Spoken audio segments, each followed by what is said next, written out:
Hey, give us a hand. Whoa!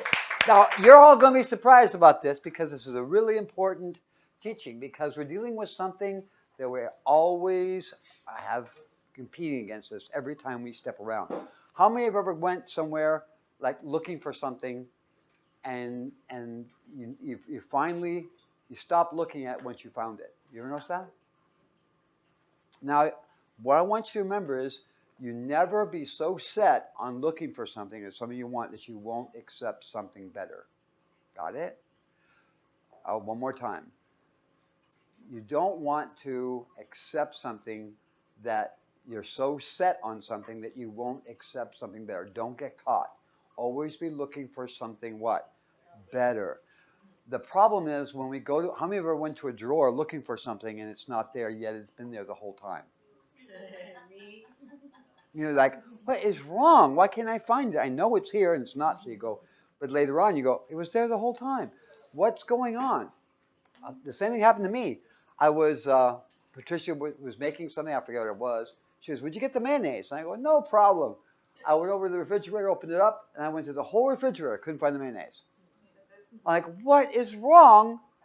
There's no mayonnaise here. And she goes, there's mayonnaise there. I go, no, there's no mayonnaise. And she says, yes, there is. I'm like, there's no mayonnaise here. She goes over there and she goes, here it is. I was right there in front of my eyes. What's wrong with me? How could I not see? It was in a different what? Container. Yeah. Making excuses for me. Anyway, I felt like an absolute dork. But I never considered there might be a better or a different what? Container. Never be so set on something that you can't or won't accept something better. Got it? So you think, okay, this is what I want. And we get so caught up in that something even much more better arrives and we don't acknowledge it. We only want this. And it's way below par. This is much greater. But our minds are already preset. Now, what is this called when you do that? Well, what that's called is you turn it on first, okay? Now, this is kind of like an introduction because I want you to understand, don't be so set on receiving something that you won't accept something what? Better. If you're going to go into an agreement or you're going to go into a discussion or you're going to go into a negotiation, don't be so set that you won't accept something better. That's why you listen to see what the person is saying, get more understanding from their perspective, and then watch them offer you something even greater than you even thought of. Got it? So what I'm going to try and do in this session, using the Word of God, is to unbias the mind. Got it? Now, the reason you use biasing, because you bias something, you adjust it to only be in one direction. But you can dial it back or you can dial it up. The object is keep it wide. Don't keep it narrow. If you keep it narrow, you won't get it. Does that make sense? God, this goes along with the teaching on the third alternative, right? There's what we think we have to have. It's going to be either this or that. If you ever get stuck in this, it's either going to be this or that, and there's only two of them, both of them are wrong. Got it? Always look for the third alternative. There's something greater. So, Father, thank you right now for helping me to really bless your people's lives, to help them see the greatness of your word, that they can see themselves as you have declared them to be, that they can truly trust your word without doubt, worry, or fear. Because, Father, you have never changed, and your word is just as pristine and beautiful as it always has. So I thank you for helping me to show that to your people, that they can truly trust it and they begin to see from your perspective, and the greatness of life can be theirs the way you designed it, that we may truly be in your shadow and walk in the footsteps of your firstborn from the dead, our risen and returned Lord Jesus, your anointed. Aside from that absolute stupidity of why I could not see the mayonnaise jar, right? My brain was locked. It had to look a certain way and be that way. Does that make sense? When you go to the drawer, you pull it out, you look inside of it. You're expecting the object you're looking for to look a certain way, laying a certain way, and it's not laying that way. And it's laying any other way, you don't see it. So you have to turn it around in your mind, try all different angles, and then, oh, there it is. So looking for something.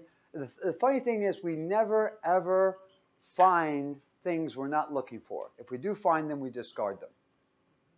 And we never realize how valuable they are until after they're gone. Does that make sense? So what is this problem that we have as human beings? It's called cognitive bias.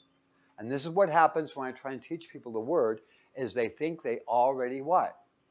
And those are the bars that seal their mind.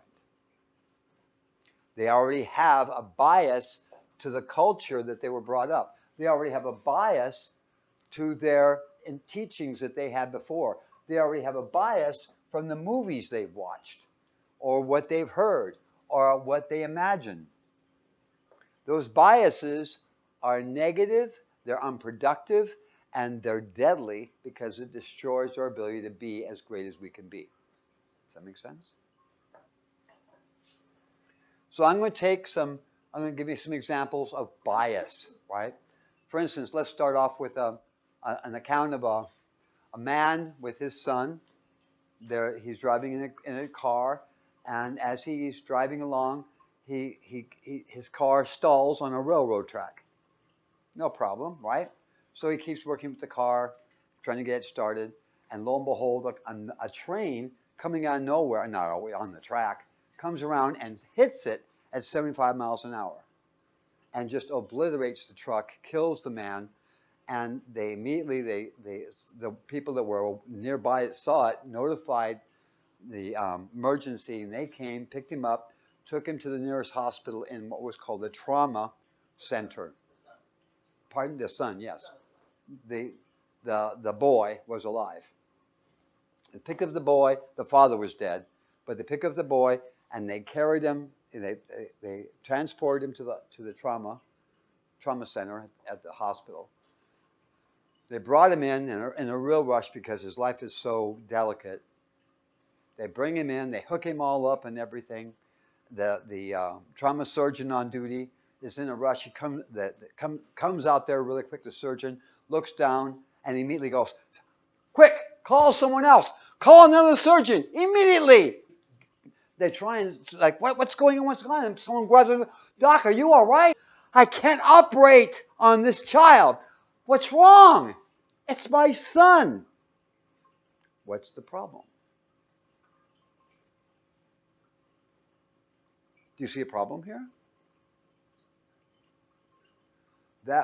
Who was the one that was in the truck? His father. So is the surgeon his parent too? The answer is yes. So how can that be? Someone says, well, maybe he's adopted or something. Maybe that's, maybe that was an adopted son of the man that was in. No, the genetics are the same. The genetics in that boy is the same that's in his father and in the surgeon. So what's the deal? That was his father. And the surgeon is his parent. The surgeon is a woman.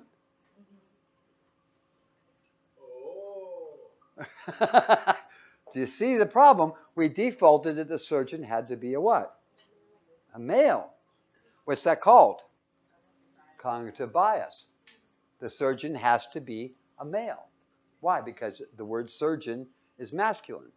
So we default that. I could use a postman, I could use a policeman, and as soon as I say that, we automatically assume it's a male. And we never considered that there might be another alternative.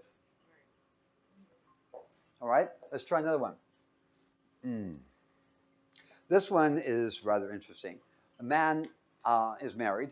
A lot of men are doing that. It happens to the best of us. All right, so he's married, and his wife always makes these pot roasts, right? Makes these pot roasts all the time. And when she makes it, they're so delicious. So he just wanted to watch her make it sometime, and he came home early to watch her make dinner, and she's making the pot roast, and She takes the pot roast, and she cuts off the ends. And she puts it in the pan, puts the ends on the side. And he's like, what are you doing? She goes, I'm making the pot roast that you love so well. She goes, why are you cutting off the ends? She goes, to make it taste better. How does cutting off the ends make it taste better? She goes, you don't understand. That's how it tastes better. I said, well, if you leave them on, it won't taste that good. Have we tried? No. But believe me, this will work the best way. He says, who taught you that? He says, my mother did. Okay. So he was bugging him and bugging him and bugging him. Finally calls up her mother and visits her mother and says, hey, how you doing? She goes, oh, it's good to see you. And he goes, I got a question for you. I just came over, spent some time, but I have one question that's burning in my mind. My wife, your daughter, made a pot roast and cut off the ends. Why? She says she learned it from you. What did you do? She goes, well, that's what my mother did. Why are we cutting off the ends? Because it makes it taste good. And that's what my mother taught me. She's like, oh. He says, how's your mom? Oh, she's fine. She's in a senior home. She goes, well, may I see her? Oh, of course. So he makes an appointment and goes see her at the rest home, senior house or whatever. So he arrives, brings her flowers and everything. They're sitting down, have a cup of tea. And he's just really burning up. He's got to ask her this question. And finally she goes, looks like you have something on your mind. He goes, yep, sure do. I have a question for you. You taught your daughter to cut off the ends of the pot roast. She taught my wife to cut off the ends of the pot roast. And I want to know why. And they told me that they all came from you. Why is it important to cut off the ends of the pot roast? And she says, because the pot roast was bigger than the pan. So even though the pan now is bigger, because we don't understand why, we still do the same things today. Even though it's no longer necessary, nor is it accurate, nor is it right. But only because of tradition. Does that make sense? So when I'm going through this, I'm going to be hitting the most important aspects, the most difficult passages that make no sense. And because of these incorrect teachings, the word has been destroyed, and people can't trust it. Today, you will be able to trust it without a doubt. Are we ready? Yes. Okay, here we go. Does anyone know what this is? It's a symbol for Jerusalem. It's called a Jerusalem cross. How many crosses are there? 5. When did this come about? That symbol came out in the 8th century. It became the standard of Jerusalem. 1, 2, 3, 4, 5 crosses. All right? Several years, about 100 years later, Baldwin of the king of Jerusalem, that was his insignia. See, 1, 2, 3, 4 of them on the main cross. That was his shield. Godfrey Baldwin. And that became the symbol still, that was 800 years. And there we go. This is 14th century. And then we take it all the way modern day. We still have this for the symbol of Jerusalem.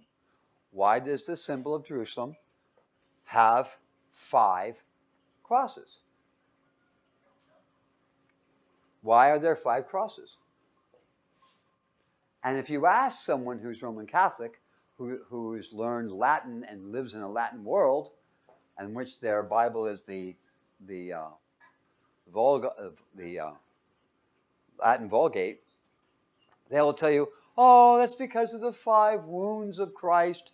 There's the wound to each one of his hands and his 2 feet and his heart. Like, what does that got to do with crucifixion? Absolutely what? Nothing. That's not accurate. Okay? That doesn't work. I said, well, why do we have 5 crosses? And they go, well, because that's Jesus and these are the 4 Gospels. So why is it in a cross? They didn't get crucified. So all these excuses have no bearing on reality, nor on archaeological evidence. So where are we getting this idea from? Tradition. Remember? Chop off the ends of the pot roast. Don't ask why, just do it. It's all conditioning, exactly. And bias is what's ruining the accuracy of God's word. So we're going to compare how this came about, how we wind up with so much ridiculous tradition that has no bearing on the word. Now, you may not recognize this, but this is Aramaic. Jesus spoke what language? To be exact, Estrangilo Aramaic. That's why these are here. These are called the Targums. These are all basically what the apostles had access to and what they learned the word from was the Targums. That doesn't mean they didn't learn Hebrew, which is what the books behind here are, and here are the Hebrew texts, right? Which is called the Chaldean text or Chaldean character sets. All right, so this is Aramaic, and this is what the Targums are written in. This is what the apostles, in fact, when it says that Peter's name was Cephas, like Paul refers to Peter as Cephas, because in Aramaic, there is no Peter. There's the word Cephas. When you translate it into Latin, it comes out Peter. So Cephas is the Aramaic word. We say the word amen. What's amen mean? It's Aramaic. Talitha kume is what? Aramaic. So these have nothing to do with when we're studying the Bible. Well, where is that Latin word? No. The first ones were written in what? Aramaic. Jesus taught the word in what? Aramaic. It was written down first in what? Aramaic. Then it was written in Koine. Now, Aramaic used to be the language that was spoken by Persia, by Ethiopia, by the Chaldeans, Babylon. They all spoke Aramaic. Then Alexander the Great conquered Xerxes, conquered the Persian Empire, conquered Egypt, moved on toward India, and he forced everybody to speak Greek who were in the higher echelons. And even though the people in authority and power spoke Greek, everybody else spoke Aramaic. And what happened eventually, these two merged together and formed Koine Greek, which is what the Bible's written in. Got it? That's Koine Greek. The reason that happened is because of Alexander the Great, and he conquered it in 323 BC. And that's when Greek became the new standard rather than Aramaic. Got it? Now, is this important? Oh, yeah, watch what happens. Okay, then Rome became more dominant after it conquered Jerusalem. It killed and wiped out everybody in Jerusalem and made Latin the standard in Jerusalem. So we went from Aramaic to Koine Greek and then to what? Latin.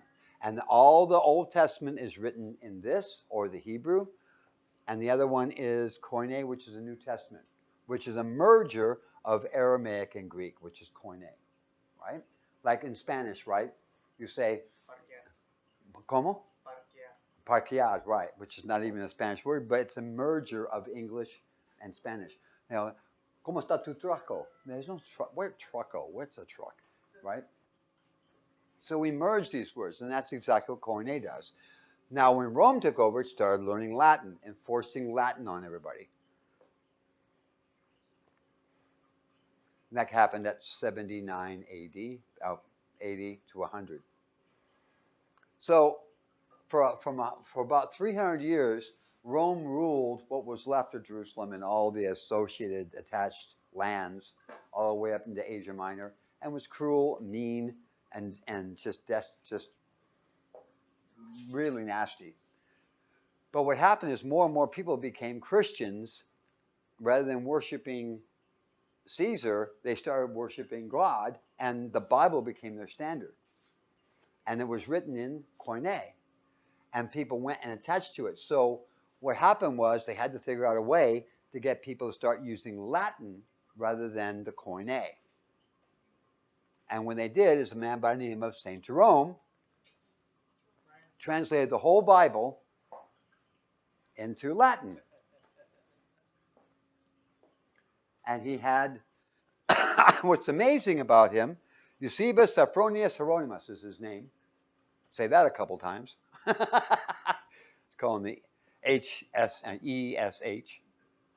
I like to call them erroneous, like a lot of errors, erroneous. But he did.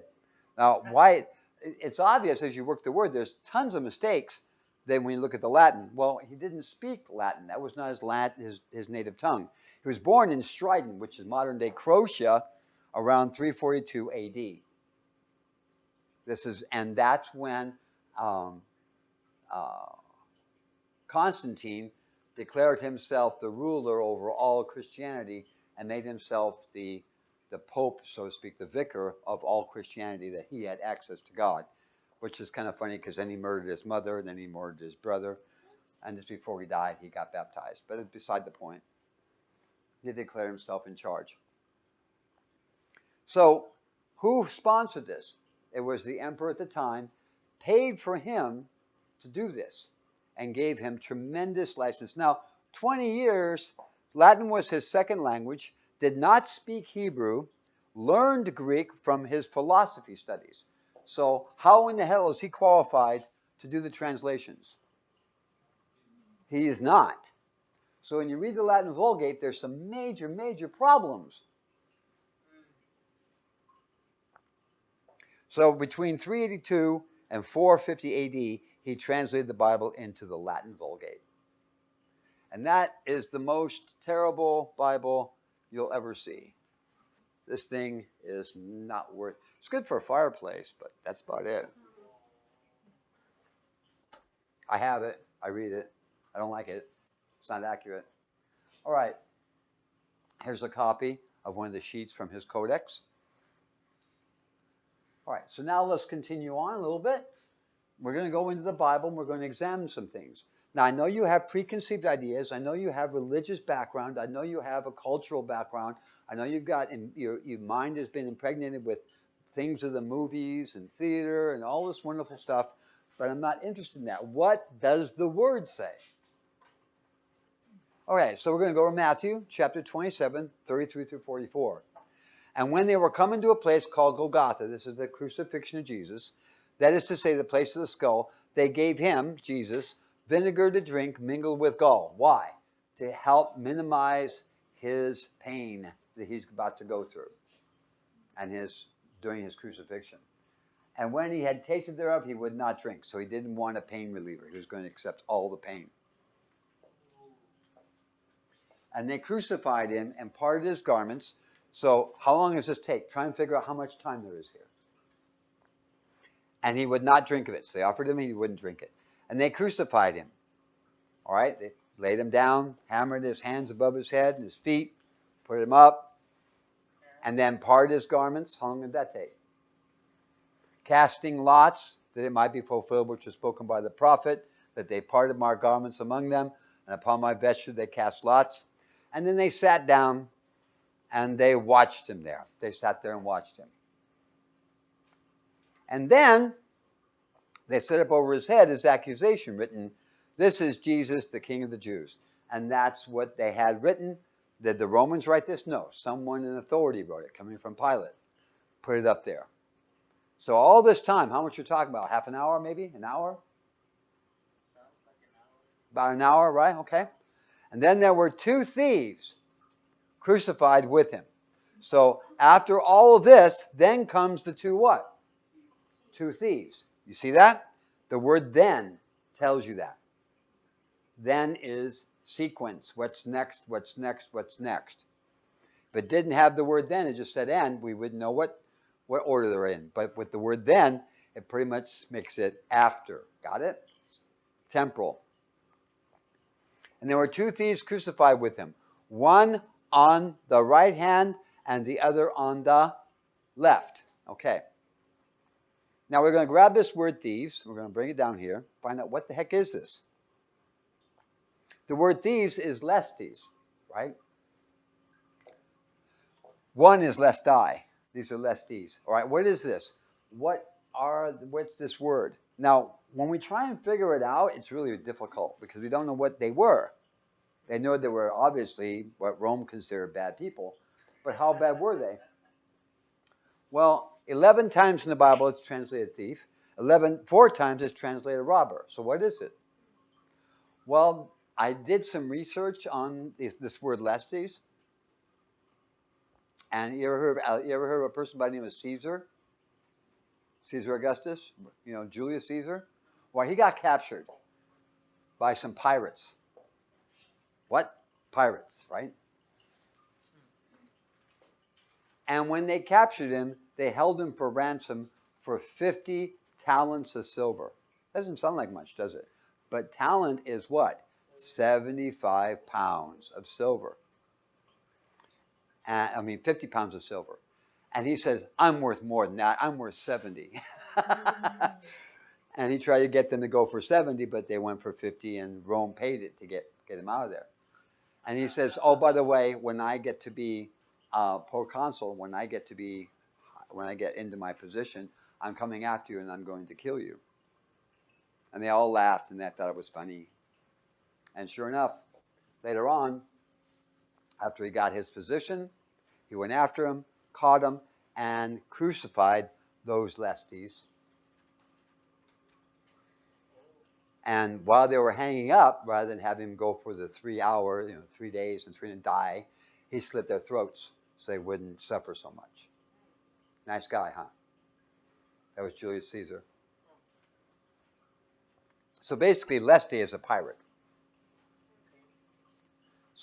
Now, am I saying that they never crucified someone on a T? If you crossed the border illegally, they would erect a terminus, and nail you to it. So that was only reserved for people that crossed the border. See, Rome didn't have enough money nor time to build walls to keep people out. So what they did is they crossed over, they killed them, and then hung them up for everybody on that side. You come over here again, you're going to add to your buddy here. That's the only time they ever crucified someone with a T. Because that's the terminus. They crossed the border illegally. Now, I'm glad the United States doesn't that, because there wouldn't be anybody here. But anyway. All right. So Matthew 27:39-44, and they that passed by reviled him, wagging their heads, and saying, Thou that destroyest the temple and buildest it in 3 days, save thyself. If thou be the Son of God, come down off the cross. Likewise also the chief priests, mocking him, with the scribes and elders, saying, He saved himself, he saved others, himself he cannot save. If he be the King of Israel, let him now come down off the cross, and we will believe him. Yeah, right, sure they will. He trusted in God, let him deliver him now, if he will have him. For he saith, I am the Son of God. The thieves also, which were crucified with him, cast the same in his teeth. These thieves, guess what it is? Pirates. The pirates, right. And what did the pirates say? The same stuff. They said, yeah, Son of God, come down off the cross. So they were casting it at him as well. So these guys are not nice. Did everybody see that? So when Jesus was crucified, it took a while before these guys came out. And they crucified him. One on the left and one on the right. Does that make sense?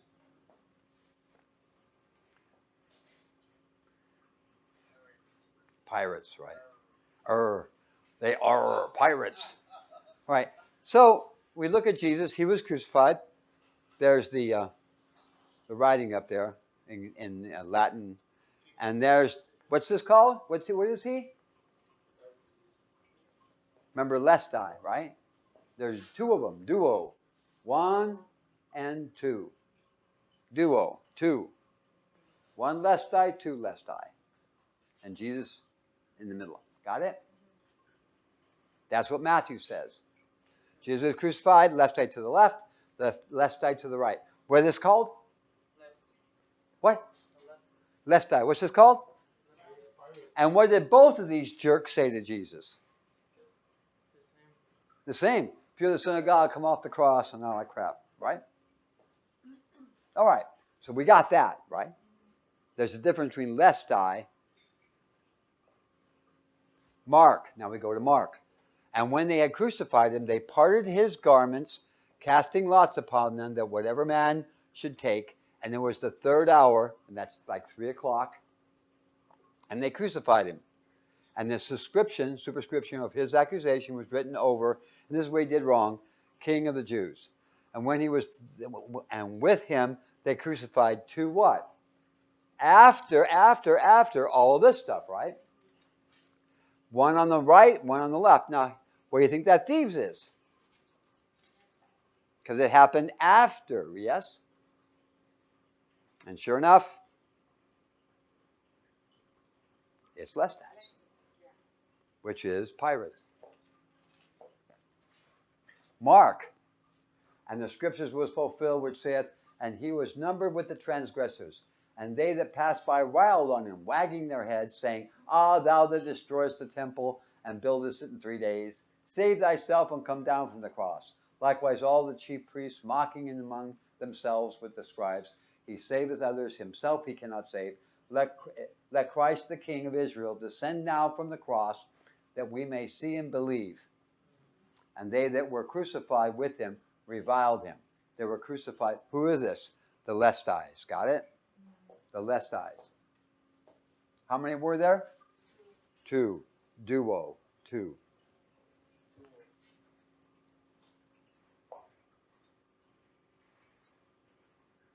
There's Jesus.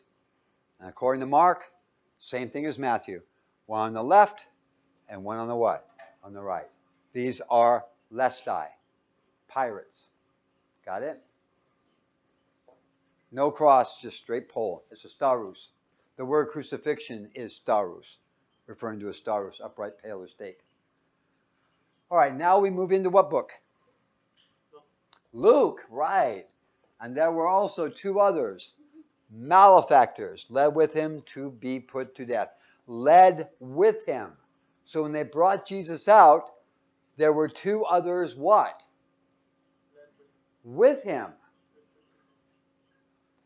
Whoa, two malefactors that were led with him to be put to death. What's this word? It's not lestai. This word is kakorgos. One of them is called the kokorgai. Now, what is this? Jesus was classified as a kokorgai. Kokorgos is more than one. So the two, and he being in that group of kokorgai, what did Jesus do wrong to justify being put to death?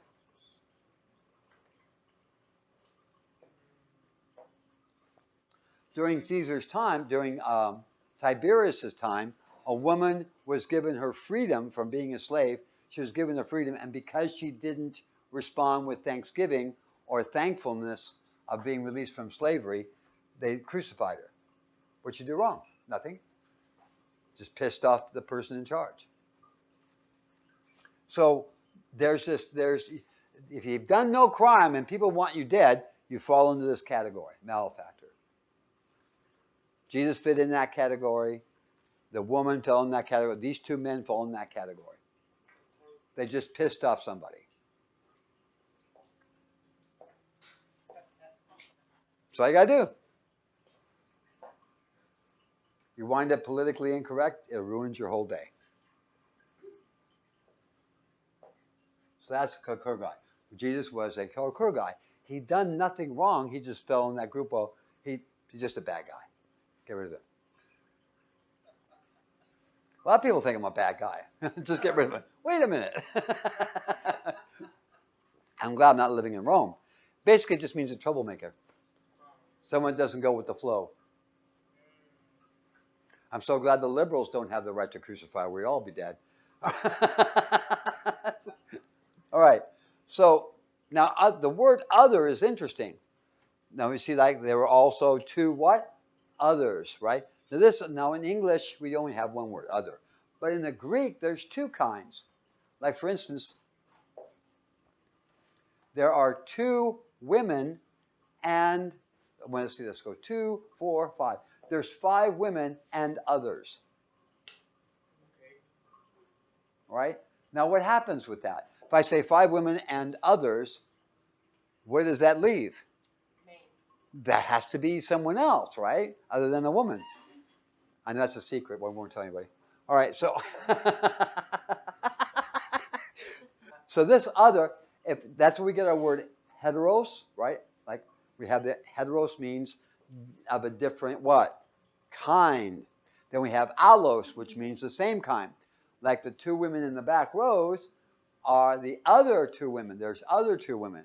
And I would use the word allos because you're of the same kind. Got it? Female. Where do you think this one is? Is it allos or heteros? Pardon? Heteros. You got it. Why? Because there's lestai and there's what? Now, korkorgai.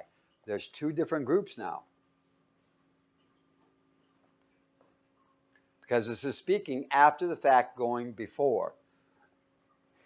And that's a different type. As to what they did wrong, I can't find anything, no law. People were sent to death because someone didn't like them. Like, you didn't have any recourse.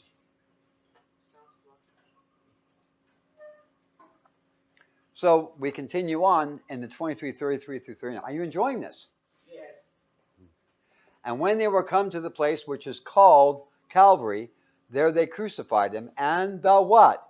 Malefactors. That's the korkorgai. One on the right and the other on the left. Whoa! That changes the... What about the lestai? Then said Jesus, Father, forgive them, for they know not what they do. And they parted his raiment and cast lots. And all the people stood beholding, and the rulers also with them derided him, saying, He saveth us. Does this sound familiar? Let him save himself if he...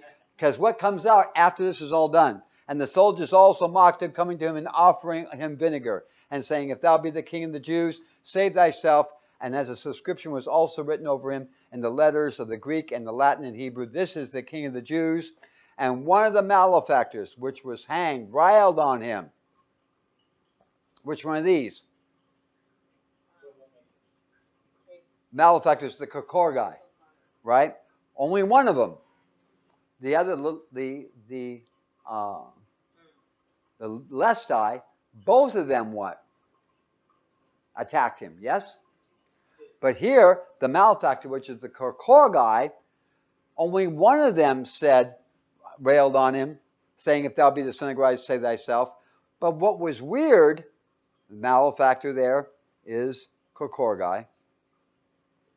See?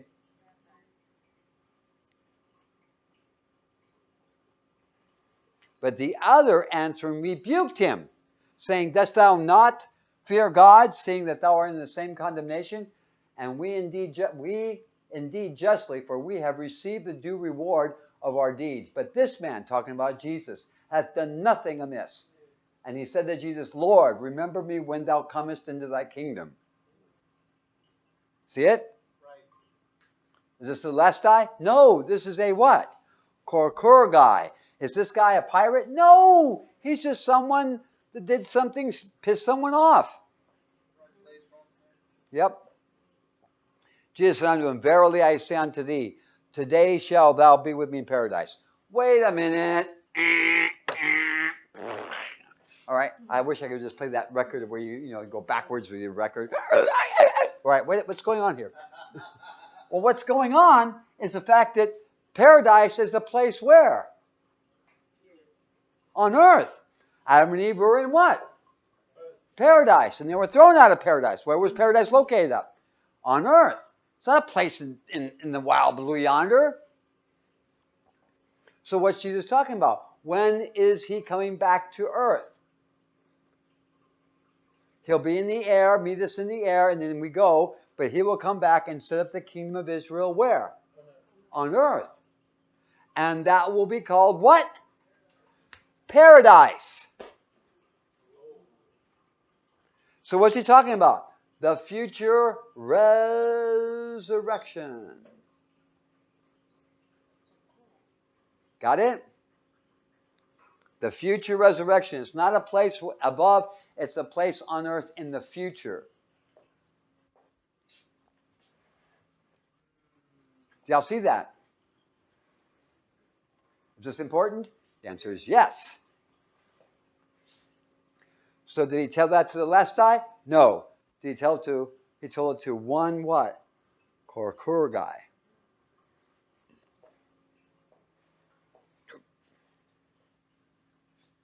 Thou shalt be with me in what? That is so. Thou be with me in what? Paradise.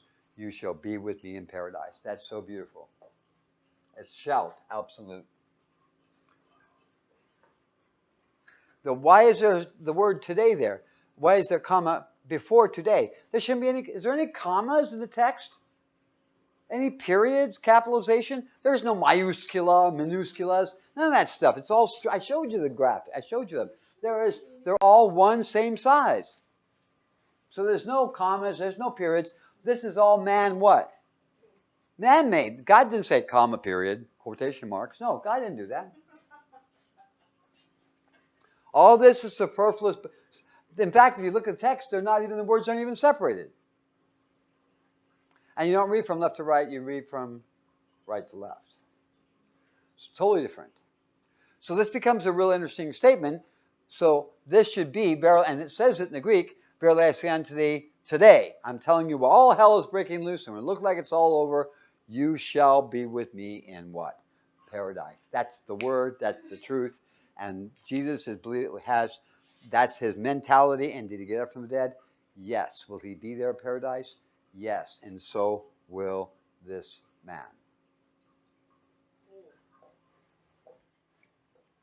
So, according to Luke, when Jesus was crucified, to be crucified, they led two others what? With him. And they are called what? Kokorgai, right? These are guys that pissed off somebody. Oh, okay. Right? And then after they put up this and they watched him, took his clothes, then they brought up the other two. Got it? There's Kokorgai, which were led with Jesus when he was crucified. Why? Because Jesus was a Kokorgai. Right. Not a cool guy, a Kokorgai. Different thing. Now, if we go to John, is it going to be the same? Does everybody understand? So how many we got so far? How many were there at the crucifixion with Jesus? 4, right? We got Jesus in the midst. Right? And we got 2 on one side, 2 on the other. We've got 2 Kokorgai, and we got 2 Lestai. Does that make sense? So a grand total of how many? 5. And that's exactly why the Jerusalem image has 5 crosses. Because the Greek always had the koine. And Western Europe had all Latin. And the Latin is the problem. Kill the Latin. Right. Now, what we got to understand is we're going to run into some problems. Okay, remember, this is John. Then delivered he, therefore, unto them to be crucified. And they took Jesus and led him away. Got it? And he bearing his cross. Now, when you go to Matthew, Mark, and Luke, Jesus never carried the cross. It's Simon of Cyrene bore the cross. That's the starus. Now, in the Latin, that doesn't say, that says crux. And that's true, it is. All the others are staruses. So what's the deal here? Now, in the Koine, it's been changed to starus, but there's a problem because it is a starus of a sort. When you are, remember what the god of termination is? The border god is called what? Terminus, right? It's a cross. When a person is sentenced to death, like he is here, and they lead him away to be what? Crucified. They put a cross on his neck. And he wears this cross on his neck. So when he leaves the judgment, he's wearing a what? So what does a cross mean? You've been sentenced to what? To death. Now that's a mind blower. So when he left, now it's not a small one, it's a big one. And it reaches across here like this, piece of wood like this, across. Then where it's tied is a rope that goes around his neck. letting him know so everybody could see he's the condemned man. Now, if you're in Rome and someone's about to be crucified and you're really pissed off, you don't want to kick your dog or your wife, but you can kick him. That's okay because he's going to be put to death. So you can release your anxiety, your anger on him because he's on his way to be put to death anyway. And they lead him through the city to be crucified. But he didn't carry his own cross. Like you see him carrying this cross. That's bullshit. Simon of Cyrene, Matthew, Simon of Cyrene bore it. Mark, Simon of Cyrene bore it. Luke, Simon of Cyrene bore it. Jesus, the only cross Jesus bore was the one to be condemned to what? Death. That's what he wore. That's intense. So he, bearing his cross, went forth to a place called the place of the skull, which is called the Hebrew Golgotha, or Aramaic, where they crucified him, and two other with him. You ready for this? On either side, one. Well, 1 and 1 equals what? 2. And Jesus in the midst. Now, isn't that ducky? Now we have Jesus in the midst. Of what? It should say in the middle, shouldn't it? But it says midst, which means it has to be 4. But here it says midst, but it says it with 1 on one side and 1 on the other. That's what it says. On either side, 1. Ain't that a bummer? So what do? What's the rule when you come across something? I'm teaching you how to do what? Research. So what do when you come across something like this? You cry. No. You use the principles I've taught you. All Scripture interprets itself in the what? Verse. And in what? Context. And where it's used what? Before. And we went to every place where this talks about the crucifixion. We went to every single place and we come out with not 2, but what? 4 until we hit this verse. Yes or no? So we have the majority of the verses on this subject say there are 4, and we got this one that says there's only what? 1. What do? We tear it out of the Bible. No! You have to work it. The Bible interprets what? Itself. So how do we handle this? Let's find out. Now, understand, I've already given you some basics here, that if there's an apparent contradiction, it lies in one of 2 places, either translation or our what? Understanding. So obviously, we've looked at all the verses on the same subject. It still tells us that there were 4 until we get here. Now, what do? Well, is it a figure of speech? Nope. Is it any Orientalism? Nope. Is it a culture thing? Nope. What is it? What is it? I'm sorry, I can't hear you. Translation, right. So where do we go? Remember, I showed you there's 2. Translation is the answer. So we can go, what's the one that predates our Bible? The Spanish and the English. Which one predates it? The Latin what? The Latin Vulgate, right. Okay, now let's look at the Latin. You ready for Latin? There we go. Latin, 9:18. Ubi inam crucifixocunt, et cum eo aios duos henc et henc, medium autom isum. Now, what does that say? Well, you know the word duos, right? That's 2, right? So it says 2. One, on one side, on the other side. So Jesus in the midst. So it talks about 2, Hank 1, and 1 on the other, and in the medium, which is in the middle, autum, he, Jesus. So that's what it says in Latin. So that sounds so that 1 and 1 equals what? 2. And Jesus makes what? 3. There you go. There's our problem child. Now, go back, is the Latin accurate? No. Let's go back even what? Can we go back further? Yes, we can. Remember. Right. This is the pre-Latin Vulgate, which you can check, which is worthless. And then there's the what? The Koine, right? The receptus text, which is called the Stevens. Now, this is where this is intense. We need to get this, but we all are not really good at reading Greek. Or are you? Are you good at reading Greek? Or how? The Greek letters, but it's mixed with Aramaic words, and it looks like total confusion. We can go even further. We can go back to the Aramaic, and we look at the Targums, and we can look at Syriac. But let's oh no, let's not do that. So let's don't go too extreme. Let's keep it simple. Let's move it one back from Latin to the what?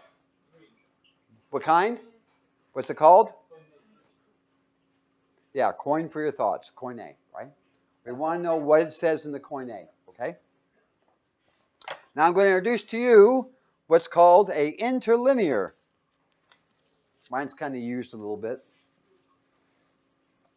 The interlinear is one of the most... Now I have what's here. This is called the Berry's interlinear. It has a Tregelles, Tischendorf, Westcott, and Hort, Sinai Recepticus.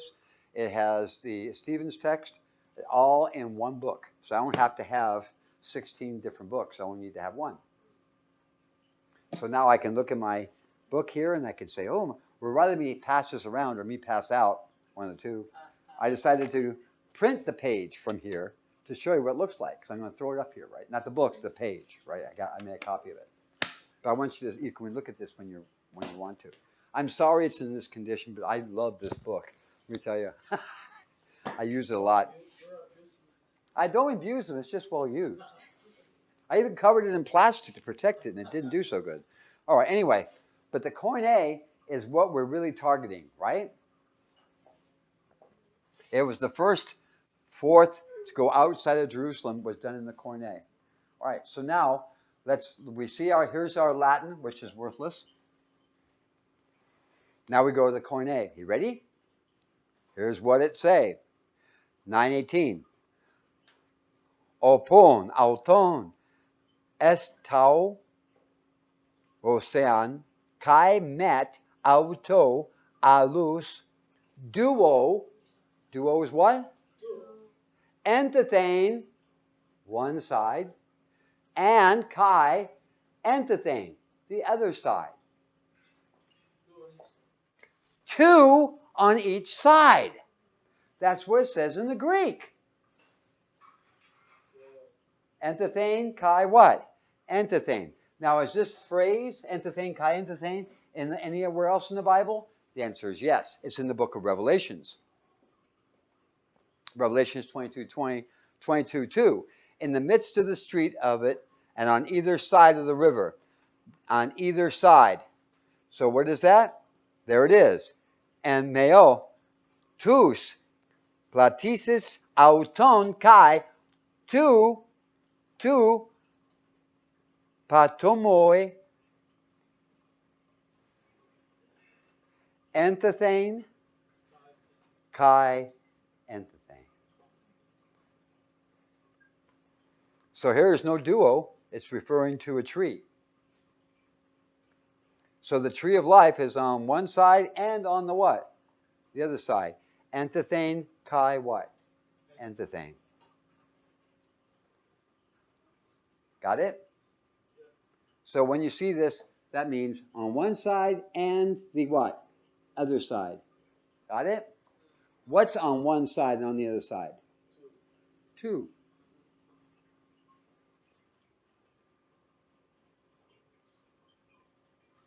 I put an arrow to point to it. So what's on one side? How much is on one side? 2. How much is on the other side? 2. 2 and 2 equals what? 4. You ready for that? You're welcome to Biblical Research. There you go. It's right there. Can't miss it. Now, if you want to wear a Jerusalem, cross on you with the 5, that's cool. That's the real deal. Except for the crosses. But everything else is cool. I mean, having 5 sticks would look dumb. People go, what the heck is that? So here's my interlinear. Came right out of this book right here. I copied it. And you'll see that there's a corresponding, that's what an interlinear is, a corresponding word for every English word, except if it's conjugated weird. So if you try and read it in English like this, it looks weird because the syntax is all backward and looks really dumb. It's hard to read. But if you read it, you get used to the way the Greek thinks, right? So we see back here, where him they crucified, and with him others, allos. Duo, which is what?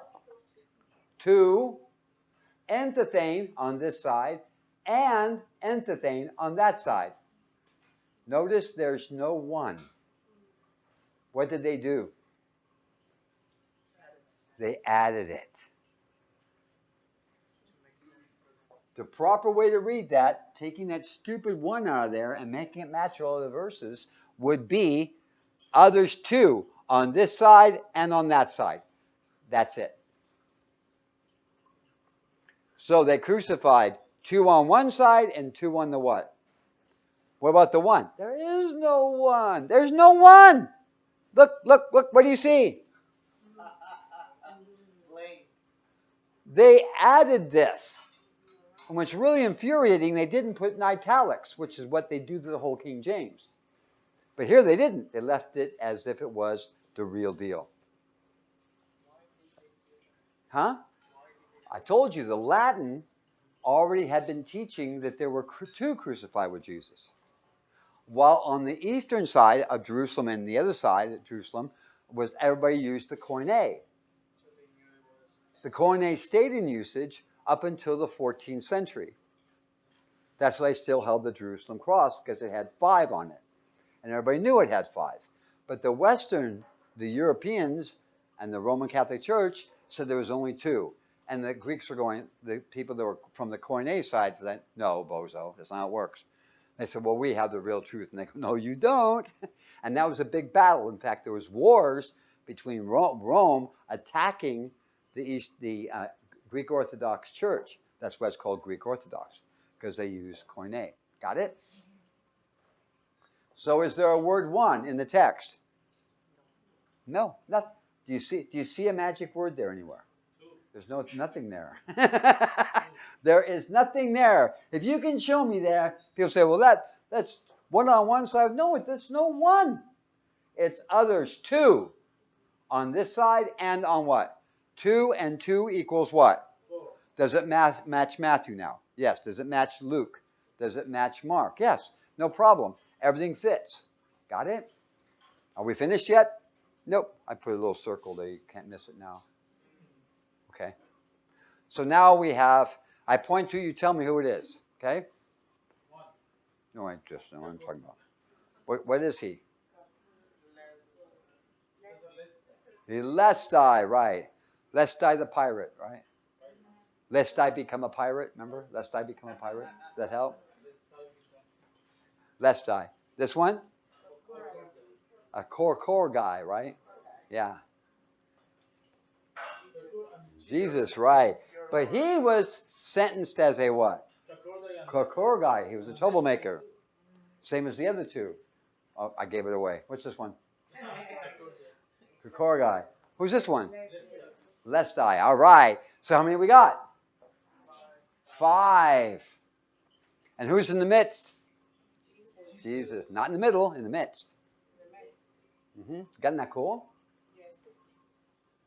All right. Are we finished? No, not yet. One last punch. Ready?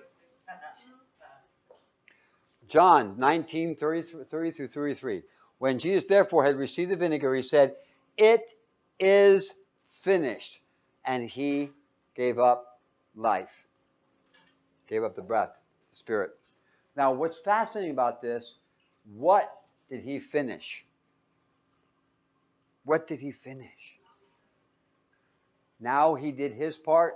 Now who comes in after this? Joseph of Arimathea to get that body from there and put it into the tomb, right? Then he'll get up from the dead. But the question is, Jesus said, if I get up from the dead. So he's doing his best with all his heart, and he says, it is what? Finished. Now he can be the way, the truth, the path, so everybody can walk with God just as he did. That's pretty hot. So all man's redemption to be one back with God is now what? Finished. And he bowed his head and gave up the ghost, gave up the pneuma, breath. The Jews, therefore, because it was the preparation, what day of the week was this? Right before the Sabbath. preparation. Preparation of what? The Sabbath. It was a high day, right? On that day, the Sabbath, which would be the Passover, was on a Wednesday. Wednesday at sunset. So it was the day before, and that's the preparation. That Sabbath was the high day. So as a result, they couldn't have people hanging on a pole on the Sabbath day. That would the Jews would go and blitz. So they had to get them down. They besought Pilate that their legs might be broken. Now, according to if you know any Muslims, and you ask someone who's a Muslim, and you ask a Shiite, according to the Shiite laws, when you crucify somebody, which according to Muslim law, you can crucify somebody. Crucifixion doesn't mean you die. Unlike Jesus, who was beat to a pulp and literally destroyed. But when you have someone crucified, it's not like everybody thinks. This is a crucifixion. I'm showing you a picture here. That's from Hyrcanassus, where the actual leader, see? And notice there's no nails. There's no nails on the feet or the hands. See that? Show it to the camera. Can you see camera? All right. So this was taken from a place of an office of a man who was authority over crucifixions. Notice there's no nails, and there is no for his hands or his feet. You notice that? Crucifixion just means you hang him. And he stays up there for 3 days and 3 nights. And if he survives it, then you let him go. That's according to Shiite law.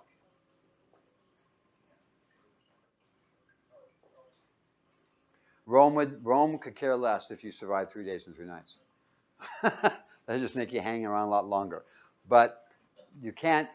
That's how people died from exposure. They died from the heat, the sun. They died from attack of insects and vultures and stuff like that. Okay. So they're going to so the legs might be broken. So they're going to take him down, but they don't want him running away. So they would break their what? Legs. That they might be taken away. That way they wouldn't run away and they'd still have him incarcerated. Then came the soldiers and broke the legs of the what? The first. And that would be a what? Lest die. That's the first. Bang. And of the other, which was crucified with him. Were these crucified with him? No, they came in what? Later. Who was crucified with him? Corgi, right. What do you call those little doggies that got little bitty legs? Corgis, right? Corgis. Right? Does that help you a little bit? No, okay. They were crucified with him. That's this guy. Because these two were crucified with him. These came in when? Later. Almost an hour or more later. Isn't that cool? So how many? 1, 2, 3, 4 with Jesus makes what? 5. Why does the symbol for Jerusalem have 5 crosses? That's right. And if you look at the Koine, it makes it no problem. You can see it. If you look in the Latin, no, can't see it. And all Bibles that stem from the Latin, they all go that way, which is totally wrong. That's the accuracy of the Scriptures. Can you trust the Scriptures? Absolutely. Not what people say, but what it says. How many were crucified with Jesus? 4. Jesus is not in the middle of two. He's in the midst of four. Wow. What did he tell the man?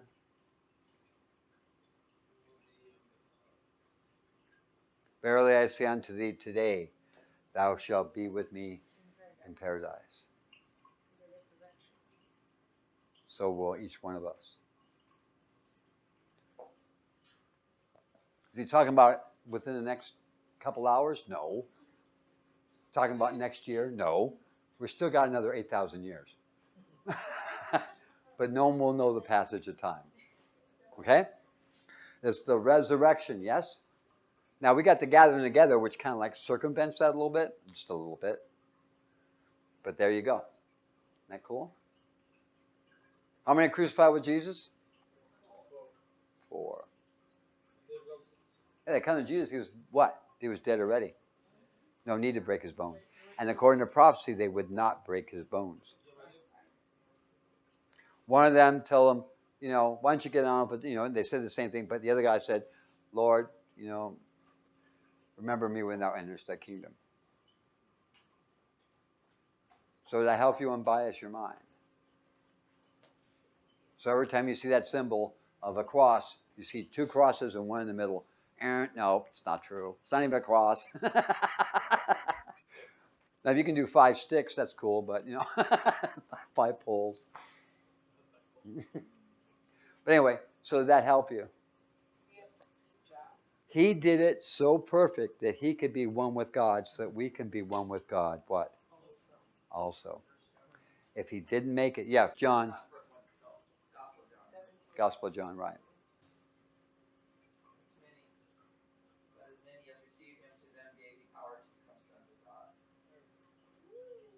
It is finished. That's the great hero of all heroes. He's my hero. Yeah, lay down his life so everybody have access to God. Rather than going, I've got it and you don't. Nah, nah, nah, nah. That's not how it worked. He wasn't like that. All right, so I hope you got blessed by that.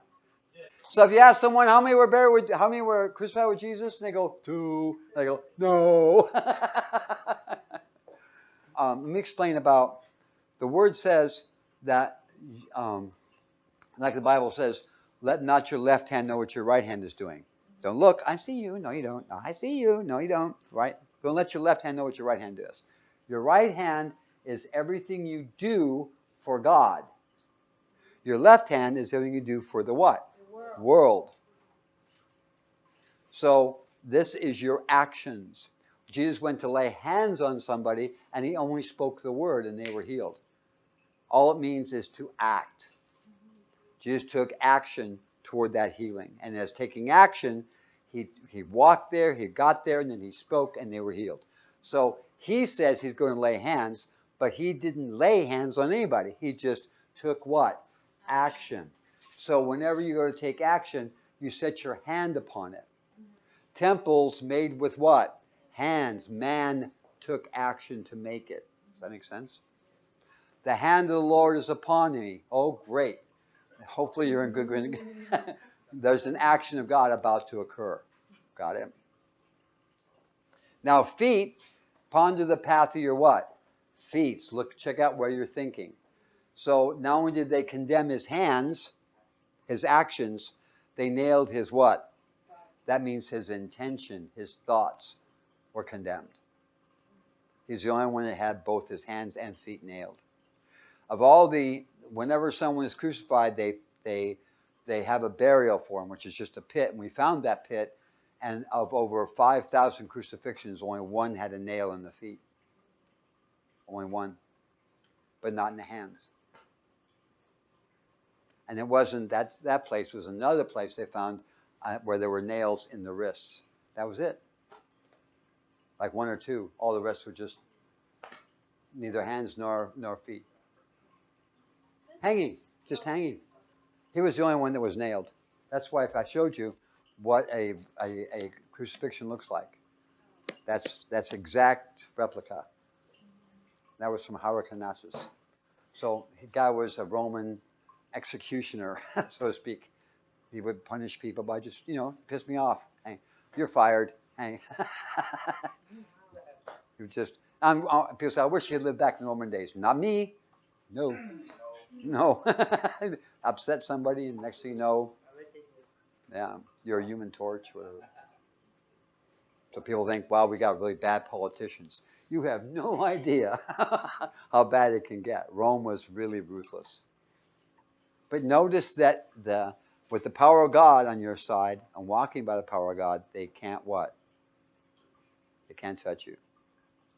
So please continue to have God's thoughts, God's images, walk in His wisdom.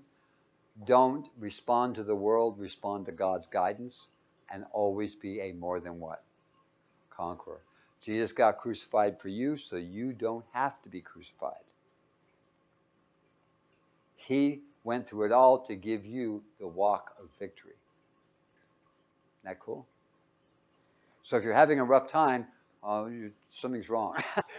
If God says you're doing right, then stick with it.